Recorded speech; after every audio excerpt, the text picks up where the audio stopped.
And I'm David. We're talking about Survivor and also Cole's disgusting eating habits, but more on that later. Oh my God. Oh, Cole. He can't keep a secret. Yeah, he right. can't eat properly. Oh, Lord, he has a lot of issues. But before we get to that, right. They come out of the vote from last week and we're sort of seeing the fallout from, you know, Alan getting voted out and Joe playing his idol. Joe is just, it was all his plan. He had this, everything was an act. Yes. Oh, all yeah. on purpose. Right, yeah. Yeah, Joe, you're not He legitimately read a Ashley's neurotic face. crazy person. Yeah, Mm-hmm. I know. Poor Ashley is like, she is playing that like, wow, you guys, haha. Well, good stuff. Yeah, well played. Yeah. But it was interesting to see that she and Devin are like still strong. Yep. They were like, you and I we trust each other. Together. It's unfortunate that it's like 2 against 2. Yeah. How do you get Desi over to their side? Yes. But they don't have to worry about that this episode. Right. So then we sort of go right into the reward challenge and they're playing for iced coffee and donuts and all this stuff. Again, don't give me coffee when I've lived off of seafood for 14 days. Right. I love how Ryan was like, this is going to run right through us, but I don't care. Thank you, sir. Yeah. I would not. I mean, I love coffee. I'm an addict. Yeah. But I could not do that after 14 days of no coffee and just like scallops or whatever they're eating. Exactly. Not really gonna mix so well. Ooh, but those like pastries looked fine. They did. It looked really good. But they have to do this very like sort of humiliating physical challenge. Like they're bound together and then they're just like shoving their face in the beach as they try to move this ball along. It looked very difficult. First off, women, that's a hard thing for us.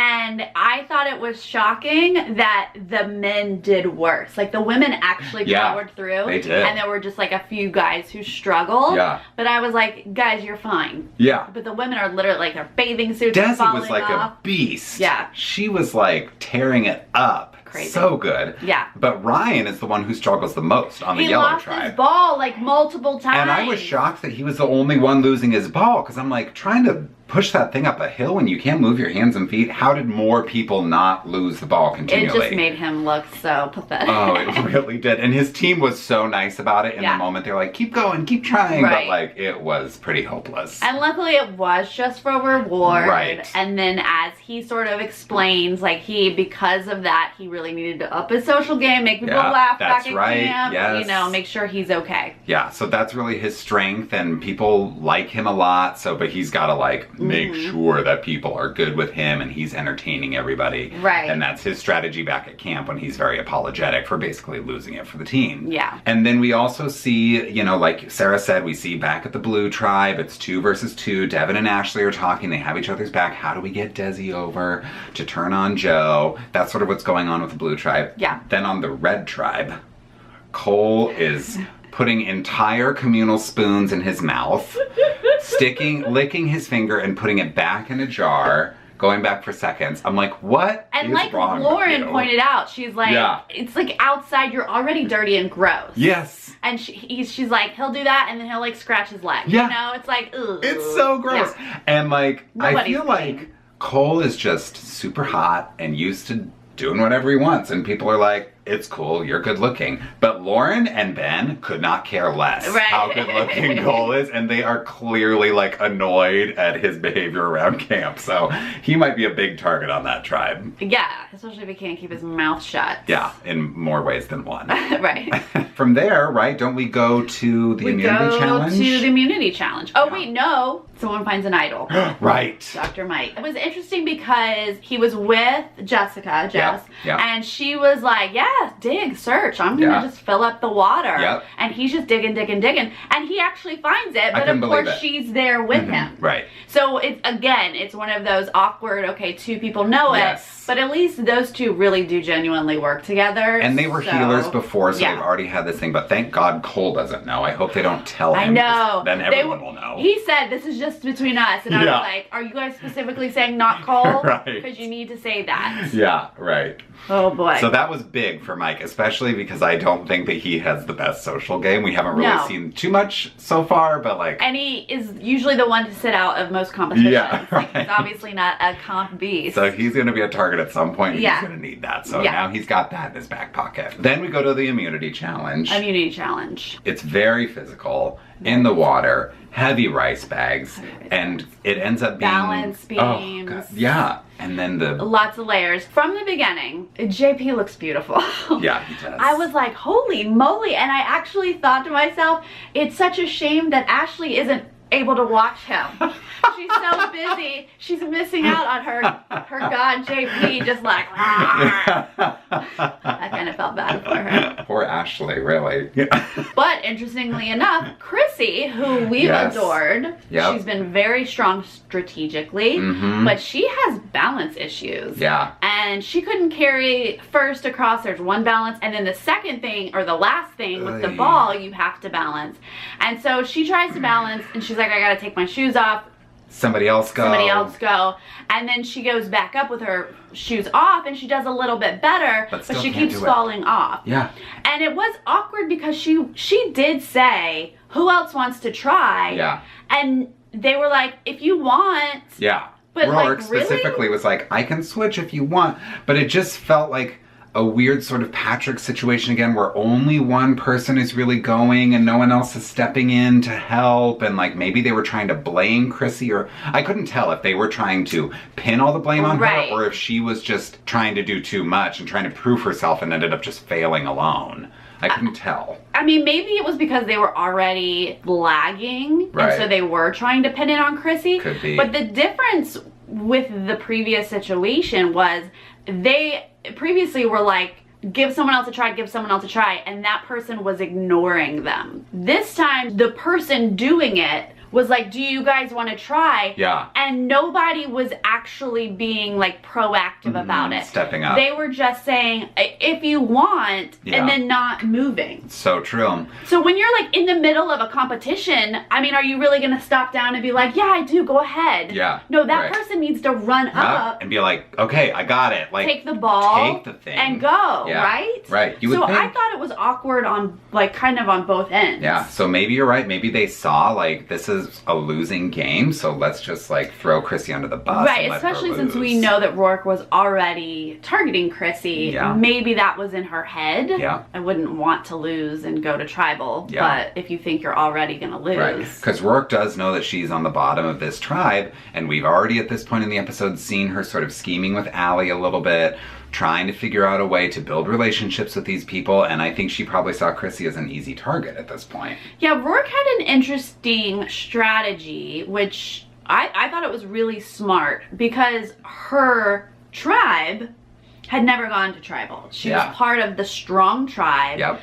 Whereas the other tribes have acknowledged we got to get them out because they have the numbers. Yep. Whereas Rourke being the only one, so she'd be an easy out, is like, well, I have them as numbers if you want to come over to my side. Yeah. That's a interesting strategy and pretty smart. Very smart. She's like thinking of every way she can to sort of endear herself to these people. Yeah. Trying to position herself as a swing vote rather than an easy out. Yeah. And it seems to be working with Allie. Right. And Allie wants to work with her and get Chrissy out. And we think Allie's smart. Yeah. Like, Allie has been playing really, really well. And so I'm surprised that Allie doesn't want to team up with, like, Chrissy or somebody to get Rourke out. Yeah. But she really wants Rourke's numbers when they go to the merge. Yeah.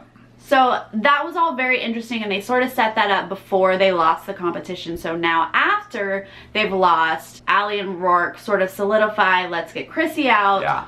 Allie goes to Ryan, tells Ryan, and Ryan's like, Yeah. I mean, to Allie's face, he's like, let's go for Chrissy. But in the background, he's like already built this relationship with Chrissy by giving her the advantage at the very beginning of the game. And now they're on the tribe together. They know that they have each other's back. So he's sort of the swing vote unexpectedly. You would think Rourke might be the one who's playing the middle, but Ryan really is. Chrissy, meanwhile, is pulling Rourke down onto the beach to have a conversation, talk strategy, but really she's just trying to set Rourke up. She plants this idea of an all-girls alliance. Rourke's like, sure, I don't have any personal objection to it, just sort of blowing smoke. Yeah. You know, and then Chrissy then takes that and spins it to JP like, Rourke wants an all-girls alliance. And JP's like, oh, she's gotta go. I was shocked that that was Chrissy's next step. I know. Like, I get Chrissy sees Rourke as a competition, Rourke sees Chrissy as a competition. So they have this, like, fake conversation. Yeah. They're both trying to, like,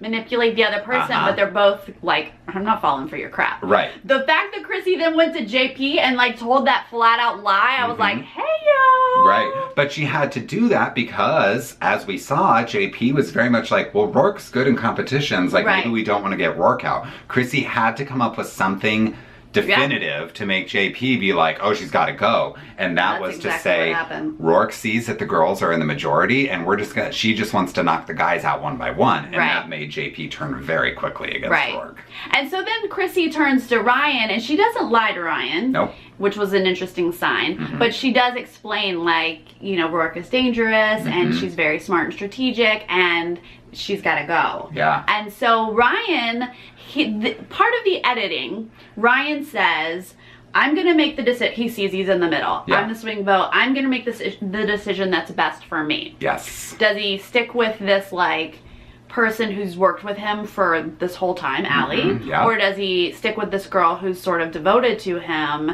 but they're kind of new to each other? Yes, right. So I'm walking into the tribal thinking, it's Chrissy. Chrissy's going. I thought so too. Why would Ryan throw away a 15-day alliance for this other person? Exactly. And then once Chrissy's out, Allie and Ryan get to basically choose who goes home next, Rourke or JP. Like, if Chrissy goes home, then Allie and Ryan have the majority. And, you know, they just sort of get, I mean, I guess it could split 2-2, but still, like, it seems like he was going to be set up in a good situation if he voted Chrissy out. We go to tribal, and Allie kind of calls out Chrissy with the competition thing, and Chrissy was like, oh wait, I thought I said who wants to take a turn and no one did. And then Rourke calls out Chrissy for, oh, you talked to me the day that you need me. So Chrissy all of a sudden is like, whoa. Backed into a corner, and she's like, you didn't talk to me either. Like, why am I getting blamed for everything? But both Allie and Rourke think that, you know, everyone's voting Chrissy out. So you can, like, bully the person before they leave, Absolutely, right? Of course. Just, like, salt the wound a little bit. Absolutely. We go to the vote. And I'm thinking, bye, Chrissy. Bye, Chrissy. Like, it's your time. Feel bummed. I did love, like, how Chrissy was, like, bold. She felt good in that vote. I love that she was like, I'm outsmarting Miss Smarty Pants. I'm like, you know, I love that confidence, but I was like, but you're wrong. Like, but you're I was going like, home. So then I'm waiting for the votes to get cast, and I'm thinking, oh, it's going to be 3-2, this deciding vote. Fifth person voted out of Survivor. And it's Rourke. And then Allie turns to Ryan immediately because she knows it was him. Yep, you have to know that he's the one who flipped. Whoa there. Yeah. The question is, why? Why was this better for his game? So I started to think again, and here's my theory. So I think that Ryan saw that Allie and Rourke were getting pretty buddy-buddy. And JP was going to stay on this tribe no matter what if they go to tribal council, because they need strength in order to avoid tribal councils in the future. So JC's, JP's place on this tribe is set. So if Allie and Rourke are buddy-buddy in the next tribal council, Ryan's at the bottom and he's the next to go. But if he can get Rourke out and endear himself to Chrissy and JP, then he's created the next target in Allie, essentially. That is very interesting. I wonder if he wants to target Allie. Like, that's an interesting question. I, after trying to figure this out, thought because Ryan gave Chrissy that advantage, Chrissy technically owes Ryan. So is that a bigger sell? Like, Allie is a great alliance member, but this person owes you. And now he's saved her twice, essentially. He has shown loyalty to her, so she has no reason to, like, back out of owing him, and I feel like at some point he can cash in on whatever this might turn out to be. So is that the selling point? Is that what makes her better for his game in the long run? And it's also a secret. Like, Allie Right. has no idea. Rourke has no idea that they have this like connection. Yeah, and I think that he looks at Chrissy as like a very smart player and someone that he could go far with. But I don't know that that would be a determining factor for him, because I think Allie is equally smart and strategic. So I don't think Chrissy necessarily outweighs Allie strategically, but that's a really great point that Chrissy's sort of indebted to Ryan in a couple of ways now. So he could really lean on her to help him make a big move. I still think it's risky that you've upset Allie. Like he has to come up with a really good story. For sure. For Allie to be like, oh, okay, and still okay with him. Yeah. I don't know. I can't wait to see how he maneuvers his way out of that. Yeah, for sure. Very interesting. I really enjoyed that tribal. Yeah. So I still like Chrissy. Me too. Still like the Cowboy Marine. They touched on his PTSD, which I thought was a lovely little segment. He had this really interesting quote. He said, "The future can save you and your past can eat you alive," or something like that. I might be misquoting that, but I was like, oh man, what a true. Yeah. And it just made me think, because we just had a Big Brother season with a PTSD issue where Megan had to leave the game. And it's like, military is so, it seems like a strength for these reality shows, but it's terrifying. Yeah. It's really, like messing with them. It can mess with your head in ways that you can't really imagine. And like, obviously, if we haven't been in that situation, there's no way to relate whatsoever. But like, it just, I was like, stop, military, stop going on these shows. I know, yeah. And not to like talk too much about this, but I sort of thought it was interesting how Ben sort of wanted to be alone when he was experiencing that stuff. And that might be tricky down the line, because Survivor is such a social game. Like, I don't know. It's just interesting that if he's to see if he's gonna need to be alone in a situation where he should be, you know, making connections. Right. Yeah, it could definitely trip him up. It was lovely that like Lauren and Jess were obviously very understanding about it in the moment, and realized like this, you know, he's got a Marine past, like we don't know. So that's great to see. But yeah, as you get smaller numbers and smaller numbers, you can only be so supportive. Yeah, right. You have to sort of people out. Yeah. So we still like him. We still like Chrissy. I mean, I'm really liking Allie. Who else do I like? I think Ryan is showing some promise too. I think he's making some smart moves, some interesting moves. Yeah. Other than that, I like really watching JP. Yeah, I know. I think JP's gonna last a long time because he's not annoying like I would Cole. like to see JP and Ashley like get back. Yes. You know, like during the merge, they could be a power duo. Yeah, for sure. Yeah. Yeah, I don't think we've seen the best of Ashley yet. I think she's got a lot of good. She's in a tough spot right now. I hope she can work through it. Yeah. Because Joe's got to go. Yeah, I know. Get him out of here. All right, you guys, let us know what you think. And we'll see you next week. Okay, bye. Bye.